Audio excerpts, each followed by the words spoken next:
Olá, olá, olá. É Lendas para Sempre. Sempre conversando com pessoas que se superaram, romperam com as tradições, romperam com o sofrimento, com a tristeza, porque sempre acreditaram no dia de amanhã. E hoje vamos conversar sobre medicina. Medicina para você, mulher, entender alguns dos aspectos que levam até ao sofrimento. Roda a vinheta!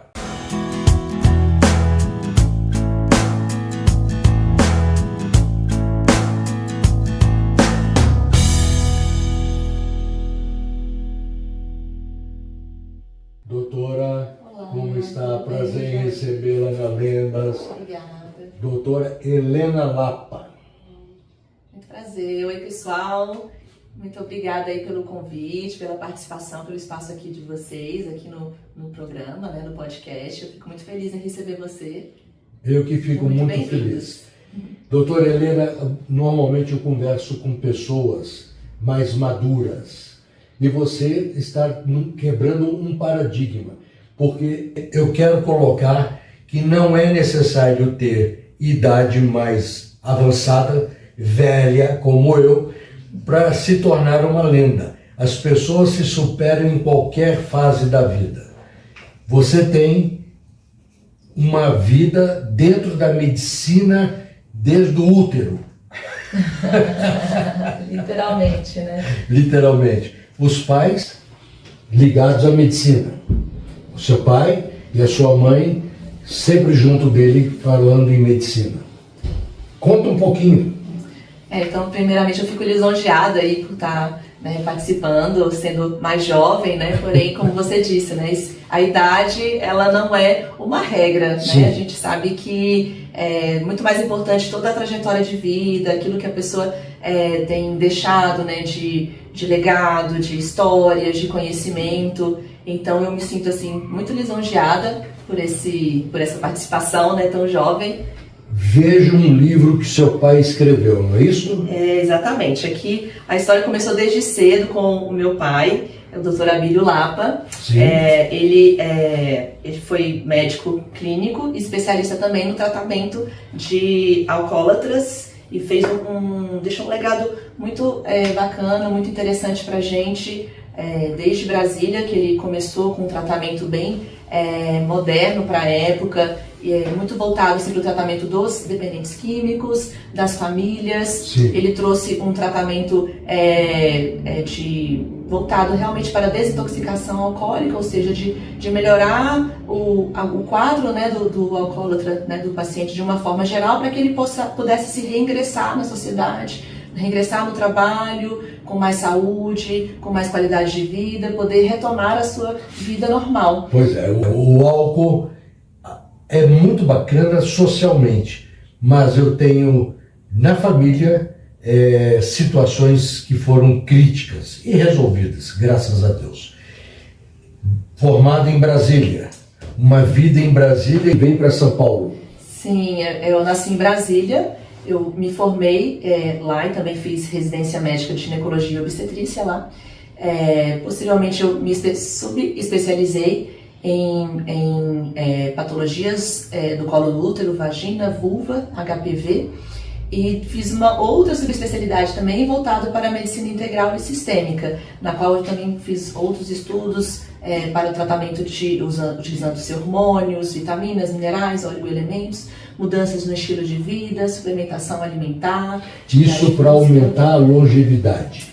E não só, porque o fundamento eu estou entendendo, é uma vida mais saudável para a vida que ficou longa. Isso. Dentro da medicina integral e sistêmica, a gente trabalha muito voltado para ter uma saúde e bem-estar por todas as fases da vida e buscando uma longevidade, ou seja, a pessoa ela viver mais e melhor, porque não adianta a gente ter um aumento da expectativa de vida, que é o que a gente vê nos dias de hoje, viver mais anos, porém viver pior. Então a gente tenta fazer esse resgate. Eu inclusive já li que nasceu a geração, essa que tem 3, 4, 5 anos, que vai viver acima dos 100 anos. Porque hoje está difícil de morrer. eu falo até por experiência própria. Se pegam as doenças em determinadas fases, o câncer, o que quer que seja, a pessoa vive, supera e se cura. Então está difícil de morrer. Então eu quero ver como é que vai ser na vida, mais lá na frente, né? Para vocês que são jovens, não estou me colocando como o pé na cova, mas a expectativa de vida tem que ser não só mais longa, mas com saúde, que é o que você está colocando. Sim, com certeza. Hoje o que a gente vê é que, devido aos hábitos de vida, né, da nossa sociedade, né, atual, algumas coisas elas têm impactado negativamente na nossa saúde a longo prazo, principalmente a alimentação, o sedentarismo, alguns vícios como álcool, drogas, intoxicação, né, por agrotóxicos, algumas coisas que são tóxicas para o nosso corpo, né, substâncias ruins que acabam danificando a qualidade dos nossos alimentos, dos nossos cosméticos, das panelas. Então tudo isso interfere na nossa saúde a curto, médio e longo prazo. E aí a gente tenta, por meio de algumas mudanças de estilo de vida, Sim. uso de algumas terapias hormonais, suplementos alimentares, tentar melhorar a qualidade de vida da pessoa e sempre também trazendo essa responsabilidade também para o paciente de mudanças também na vida de uma forma assim geral. Vejo a preocupação, não só sua, de mudança de estilo de vida, né? A geração Z, que hoje a gente diz que é sem paciência e tudo que é para ontem, imediatista. Os programas hoje, como no Instagram e no TikTok, tem que ter no máximo 90 segundos, como se a vida se resumisse em 90 segundos para passar uma ideia. Senão a gente não estaria conversando. Então, olá, geração Z, vamos assistir a doutora de A a Z conversando e não só chegando no Z. Que idade se deve começar esses tratamentos hormonais de melhoria? Não digo de vida mais saudável, porque andar, correr, levantar peso, ter atividade física, isso é inerente, que todo mundo fala há muito tempo e poucos praticam. Se não tem uma vida sedentária, como é que compensa? Na realidade a saúde ela começa desde o útero ali da mãe, né? Como Sim. a gente conversou. Então a mãe ela já precisa ter essa consciência, essa orientação dos cuidados, né, intraútero, para que esse bebê que vai nascer ele venha com mais saúde, né? Venha com menos impactos, né? Não fumar, não ter exagero no bebê, dormir bem, fazer um pré-natal adequado, fazer o uso, né, de suplementações também, né, que são extremamente necessárias. Mas a mulher hoje tem uma vida ativa e mais de 50% dos empregos hoje estão nas mãos das mulheres. Como conciliar uma carreira, em qualquer que seja, executiva ou operária, como conciliar isto com a gravidez? É realmente uma situação muito difícil, viu, Jorge? Hoje a mulher dentro do mercado de trabalho, ela tem que se multiplicar em 1000, né? Ter um cuidado da família, com ela própria, com os filhos, com o mercado de trabalho. Então é uma realidade que eu encontro assim diariamente no consultório. Elas têm essa dificuldade, principalmente de cuidar delas próprias. Que a mulher ela tem essa multifunção, multitarefas, mas em determinado momento ela deixa de cuidar principalmente de si. Sim. E isso vai impactar no relacionamento conjugal, na educação com os filhos, na sua vida profissional. E o que eu oriento para ela é que se ela não se cuidar, nada vai funcionar direito, porque a mulher ela é o elo ali da família, do lar. Então, se a gente não... Por isso que eu sempre passo, né, parto do pressuposto de que quando a gente tem uma mulher saudável, uma mulher orientada, consciente dentro de casa, ela consegue impactar, ela consegue influenciar a sua família, seus conhecidos, seus familiares, né, porque tudo vem, assim, muito do cuidado, da assistência, isso está muito no elo, assim, da família. E isso a senhora está colocando, e entendo. Mas, e a mulher comum? A que não tem acesso a toda a saúde como deveria ter, não tem os tratamentos neste país e em outros também, porque a medicina é uma medicina cara hoje, ok? Para fazer todos os procedimentos é uma medicina cara. O atendimento da mulher, no seu dia a dia, da mulher mais comum, economicamente eu estou falando, como lidar com esses problemas? Jorge, o que eu sempre oriento, até nas minhas mídias sociais também, hoje a informação ela está acessível para todos. Né? Então, hoje a internet, a gente tem Instagram, a gente tem as mídias, a gente tem Google. Hoje, qualquer informação a gente consegue acessar o ChatGPT, né, inteligência artificial, a gente consegue acessar assim facilmente. E o autoconhecimento, esse conhecimento, ele precisa ser ativo. Então você não precisa necessariamente sempre ir no médico ou no profissional de saúde para poder ter essas informações. Claro, existem informações que são mais personalizadas, são mais direcionadas a algumas doenças ou a alguns indivíduos. Mas a gente,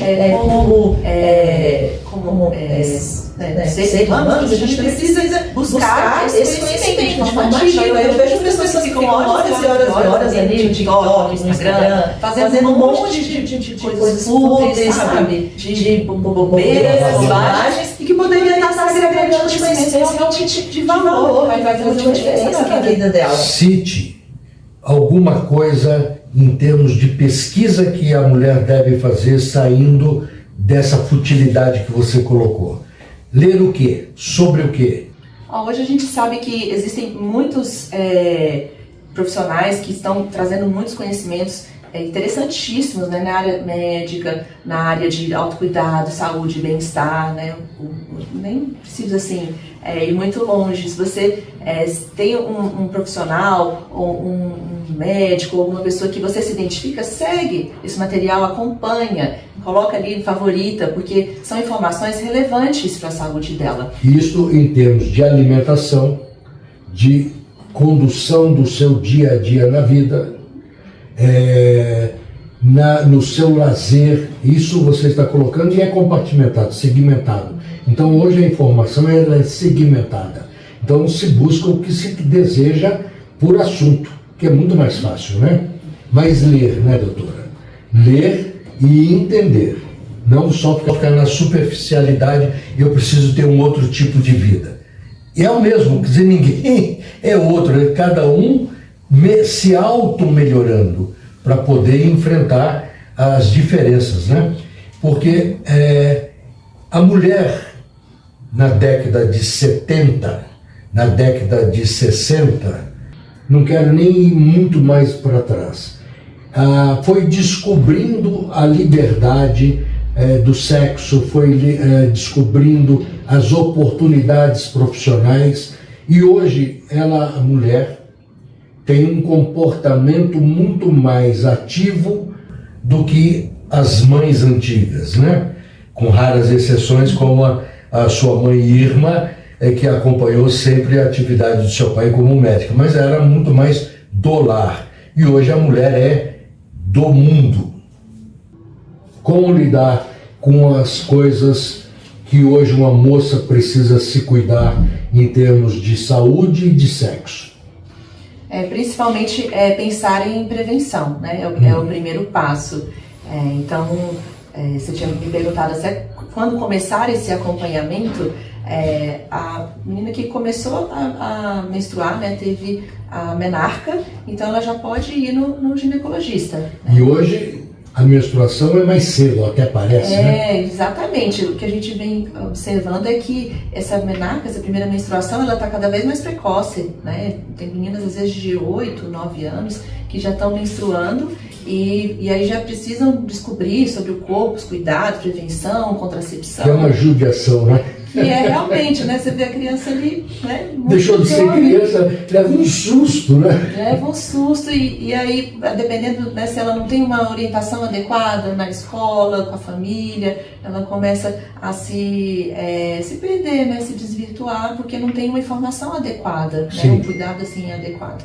Então, começou a ter primeira menstruação, já buscar o profissional ginecologista.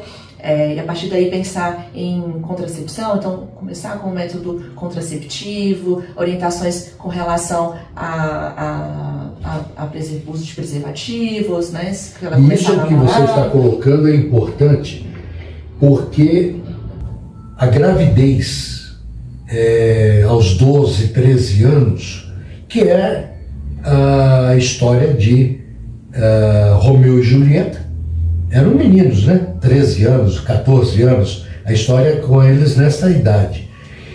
Era normal naquela ocasião, porque se vivia muito pouco, né? Então, mas hoje voltou também a mulher, que eu estou dizendo a menina, mas já virou, entre aspas, mulher, se precaver com doenças, uma gravidez, porque é uma judiação. Hoje tem meninas com 12, 13 anos engravidando por falta de orientação.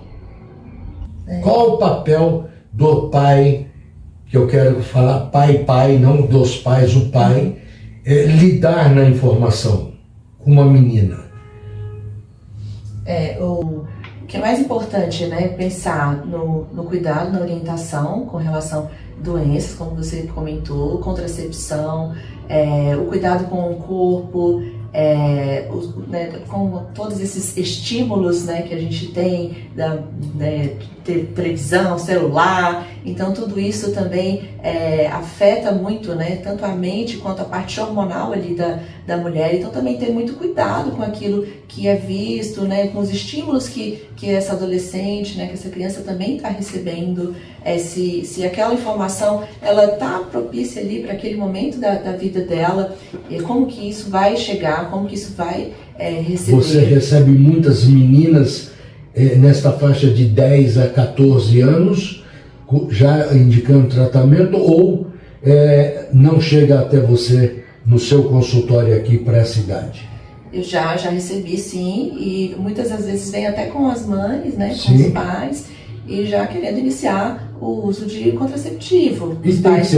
Contraceptivo tomar comprimidozinho para controlar o ciclo menstrual e evitar gravidez. Não vamos engravidar por falta de informação. Não tenha vergonha de perguntar. Sim, é preferível vir, né, com os pais responsáveis, tirar as dúvidas, porque muitas realmente, né, ficam com vergonha de perguntar, procura na internet, não sabe se é uma informação assim de qualidade. Então procurar realmente um profissional que se identifica, porque também não é todas as meninas que vão se identificar com determinado profissional, não sabe se vai conseguir falar sobre esse assunto. É muito delicado, né, tocar certos pontos e aí procurar um profissional que realmente se sinta acolhida, que se sinta abraçada, para poder conversar abertamente sobre tudo. Que é o que você coloca aqui, acolhimento sempre nas suas mensagens. Não é só medicina, é acolhimento que tem que ser dado, né? Sim, com certeza, é o princípio básico. Não adianta falar um monte de jargões técnicos, indicar um tratamento, se a paciente, né, principalmente essa mocinha, né, ela não se sentiu acolhida, não se sentiu ouvida, está cheia de dúvidas, está cheia de medos. Muitas vezes eu até pergunto, você quer fazer o exame físico? Se for o caso, a gente não precisa fazer o exame hoje, posso te examinar um outro dia, para ir gerando mais confiança, para ir gerando mais tranquilidade, mais conforto ali para a paciente. E isso vale para qualquer faixa etária, né? Tem mulheres que sofreram, por exemplo, abuso, ou que se sentem, né, muito sensíveis, né, nessa parte, que a gente deixa o exame ginecológico, o exame físico lá para frente, porque não é o principal ali, principal objetivo, né, de uma consulta ginecológica. A gente tem várias etapas, né? E o primeiro ponto é a escuta, é o acolhimento, é a anamnese, que é o quê? Saber quais são os problemas, o que a gente pode ajudar, como pode ajudar. Conquistar a confiança. Conquistar a confiança. Vejo que saúde e bem-estar em todas as fases da vida. Nós estamos falando muito de mulher, mas você, homem, se cuide também. Com certeza. São mais teimosos, né? Mas... Cuidados. E doenças? Você faz o trato de várias das doenças. Quais são as principais, tanto doenças transmitidas, né? Quais os cuidados, como as doenças como um câncer que possa ter de útero, qualquer coisa de mama. Qual os principais cuidados para cada uma desses dois pontos? O transmitido, uma doença transmitida, cuidados, fala-se em camisinha, no metrô é distribuído até um preservativo feminino. Tá lá, é só pegar e usar. Por que não uso e por que tem vergonha de conversar com o parceiro sobre prevenção? Jorge, o grande problema aí que muitas meninas, mulheres, né, elas também, elas conhecem, elas sabem quais são os cuidados, mas às vezes elas têm vergonha de sugerir para o parceiro não quer usar, fala que tem alguns tabus, porque vai diminuir a sensibilidade, porque vai dar alergia. Isso aí, ainda hoje, em 2025. Exatamente. E essa conversa era de 1980. Não, super atual, tá? Elas chegam e falam, nossa, eu sugeri para o parceiro e ele falou que não ia usar porque diminui a sensibilidade. Porque vai dar alergia, porque vai ficar menos prazeroso. E quando a gente sabe, assim, que existem diversos tabus, quer dizer, existem diversos tipos de preservativos que podem ser utilizados, mais fininho, que tem uma textura mais suave, que dá mais conforto. Mesmo assim, existe também o próprio lubrificante. Sim. Então, existem uma série de alternativas, tecnologias que podem estar associadas para ter uma relação sexual muito mais segura. Porque não basta ter o contraceptivo, tá certo? Uhum. Que é evitar gravidez, mas não evitar a transmissão de uma doença, ficar sujeita pelo amor, né? Eu tenho que mostrar que eu amo, não vou ofendê-lo. E você, como é que fica? Tem que ter o primeiro cuidado de si própria, né? Principalmente, assim, muitas moças que estão solteiras, que não têm um parceiro fixo, tem que ter esse cuidado, são comportamentos de risco, né? Que tem que estar sempre atenta. E aí, se o parceiro não tem um preservativo, você pode ter o preservativo feminino, que é distribuído também, né, no SUS, né, que é de fácil acesso. E ainda assim não utiliza, fica com vergonha de pegar o preservativo para utilizar com o rapaz que fala, nossa, ele vai achar que eu sou isso ou aquilo. Gente, a gente está em pleno século XXI e ainda existe esse tipo de julgamento, de conceitos, que na verdade a mulher que se cuida, ela está muito mais à frente do que qualquer outra coisa, né? Doutora Helena, diz para mim uma coisa. Qual o principal tipo de doença que a mulher passa a ter e que nem percebe os sintomas? Aquela doença silenciosa sexual. Muitas doenças sexualmente transmissíveis, elas não têm sintomas. Então, por exemplo, algumas doenças, por exemplo, a clamídia, a gonorreia, elas se manifestam por meio de corrimentos. E tem mulheres que têm dificuldades ali com corrimentos de longa data, que está tratando, não resolve, trata, passa pomada, já foi em todos os ginecologistas da vida. E na farmácia se automedicando, e quando vai ver, uma clamídia e gonorreia, que são DSTs. E existe um tratamento que é bem direcionado para essas doenças, que não é com pomadinhas que compra na farmácia, que não é com qualquer tratamento, são com antibióticos, antimicrobianos de largo espectro, que você tem que utilizar por vários dias e que muitas vezes a paciente não sabe, acha que é um corrimento comum, ou começa a ter muitas dores ali no pé da barriga e acha que é só do ciclo menstrual, acha que a dor é porque comeu alguma coisa de errado, quando na verdade também é uma DST, uma DIP, né, doença inflamatória pélvica. Então, são assim, sinais inespecíficos que precisam ser investigados, mas que muitas vezes elas não associam que pode ser uma DST. E principalmente quando está acompanhada de DST, doença sexualmente transmissível. Isso, vamos tirar a sigla, né? Para ficar bem assim, doença sexualmente transmissível, silenciosa e que não tem o cuidado naquele momento e que pode trazer riscos. De que natureza? No caso das doenças sexualmente transmissíveis, elas podem evoluir para, por exemplo, dores abdominais intensas, infertilidade, pode ter uma gravidez fora do útero. Então, tem uma série de complicações que, se a mulher ela não estivesse se cuidando e acompanhando, fazendo consultas regulares, ela vai ter prejuízos ali, né, incalculáveis. Por isso que eu disse que estamos conversando com uma lenda e não tem idade para isso. O programa também tem que trazer orientação. Não é só falar do cotidiano, como às vezes eu entrevisto, mas é trazer informação necessária e abordar. Todo mundo eu já sei, não sabe. Hoje, qual é o percentual entre mulheres ativas sexualmente? 10%, 20% tem doenças transmissíveis? Foram contaminadas?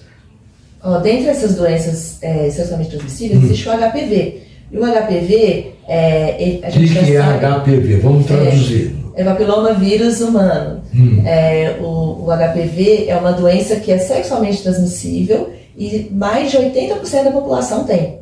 80% da população. Quando eu estou dando ênfase, doutor, é porque o nosso público é meio a meio no nosso canal.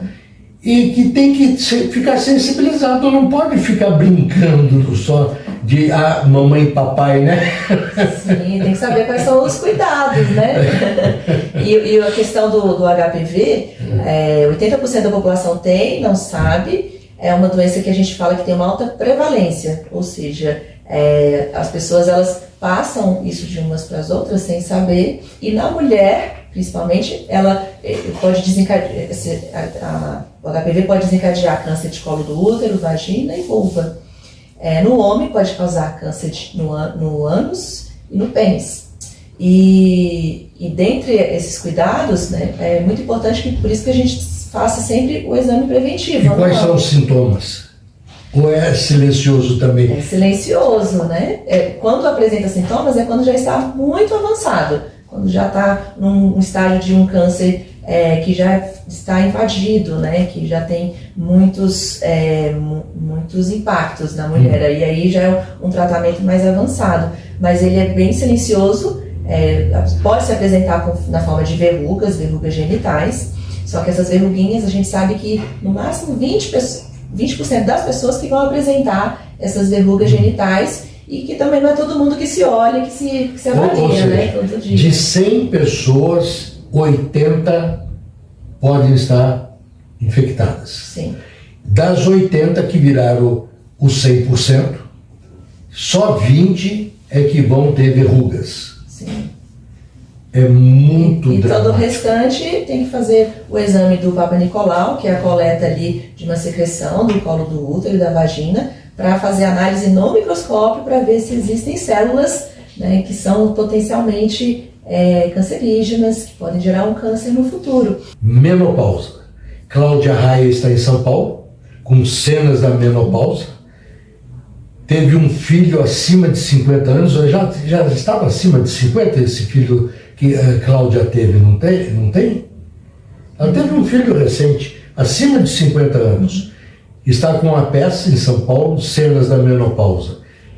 Falamos de jovens, falamos de nutrição, falamos de todo um cuidado que tem que ter. E como lidar com a menopausa? Olha, Jorge, menopausa assim, o grande assunto do momento, principalmente, né, você vê a Cláudia Raia, ela tem trazido muito isso nas mídias dela, porque é uma coisa que ela também está enfrentando, e aí ela trouxe para o teatro de uma forma assim, de uma comédia, e que muita gente acaba se identificando, né? Detalhe, na vida real não é uma comédia, é um sofrimento. É um sofrimento, e as mulheres sofrem, assim, e os seus maridos, seus cônjuges, assim, desesperador.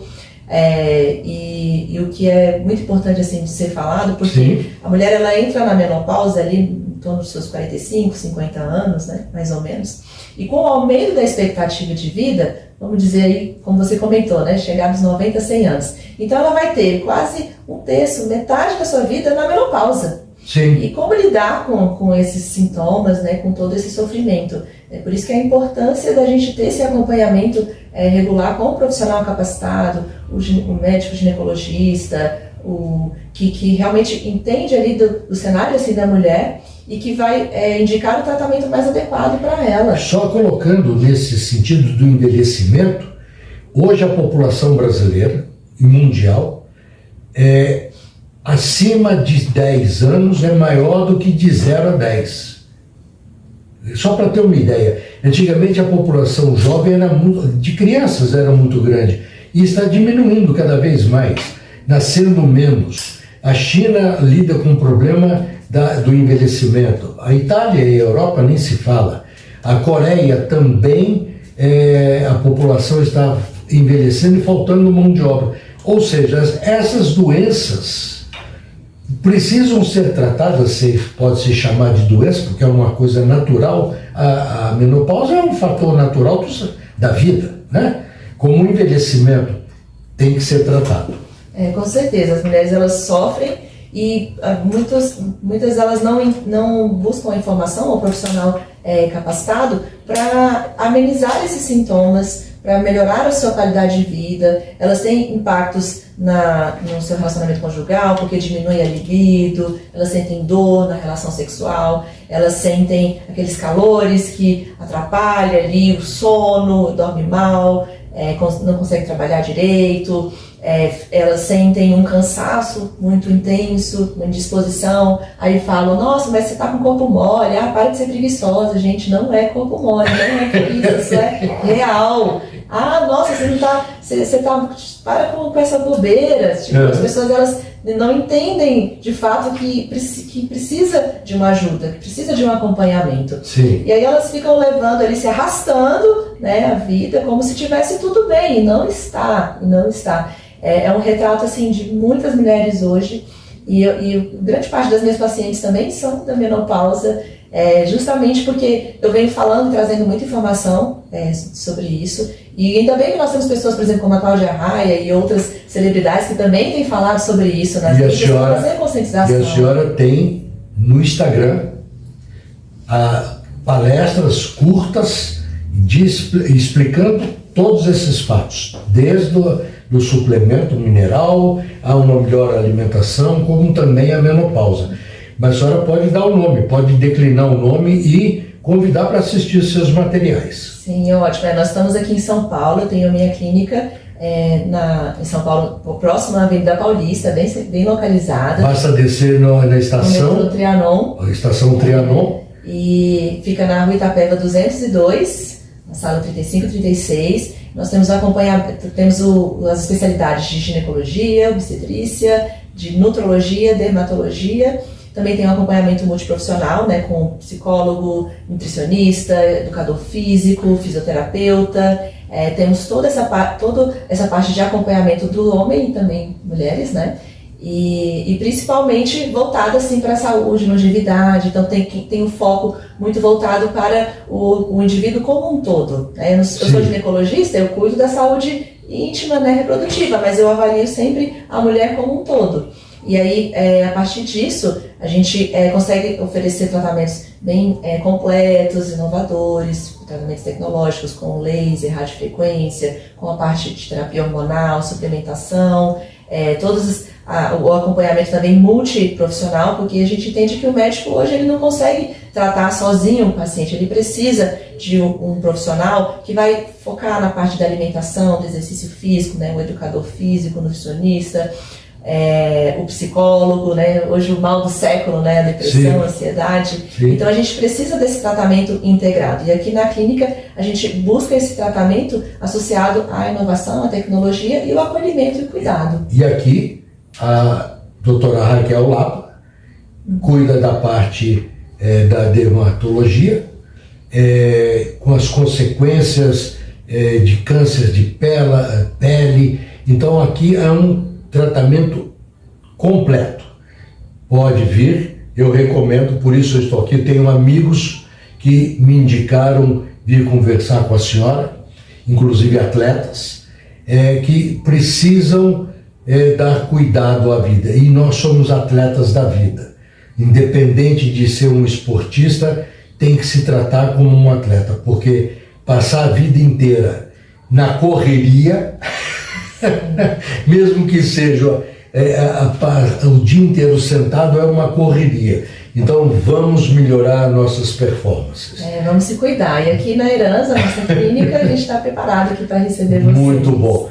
Vou agradecer muito a senhora. Muito obrigada. Trouxe este pequeno mimo que é assim, doutora, eu coloquei. Em reconhecimento à sua jornada heróica e inspiradora. Então, o símbolo do infinito, já que você trata para as pessoas viverem mais e melhor, que seja eterno enquanto dure, que seja muito. Poxa, obrigada. E é bem o símbolo também, né, do nosso espaço aqui. Sim. A gente tem toda essa parte do cuidado, também temos parte do ensino, né? Então também treinamos outros médicos, né, para poderem trazer também todo esse conhecimento, você passar para outros colegas, claro, para tratarem da mesma linha, né, da mesma abordagem que a nossa. E trazemos também algumas pessoas que precisam de um cuidado assim mais direcionado, para que elas se sintam realmente acolhidas, tenham um tratamento mais diferenciado, que às vezes foram em outros locais, não me senti tão bem, não achei que não surtiu tanto efeito, e a gente vai lá, pega na mão e fala, não, peraí que aqui você vai ter o seu cuidado. E eu fico muito feliz, a saúde e o cuidado tem que ser infinito, né? Infinito. Um abraço do meu padrinho que me colocou em contato contigo, padrinho, nessa entrevista, o Roger Chedi. Assistam o Roger, que já está lá disponível no Lendas também, uma história maravilhosa. Obrigado, obrigada, Roger. Obrigada a todos aí por nos assistir. Um abraço à doutora Raquel, a senhora, sua mãe, Irma, nome da minha mãe. Muito obrigado. Obrigada.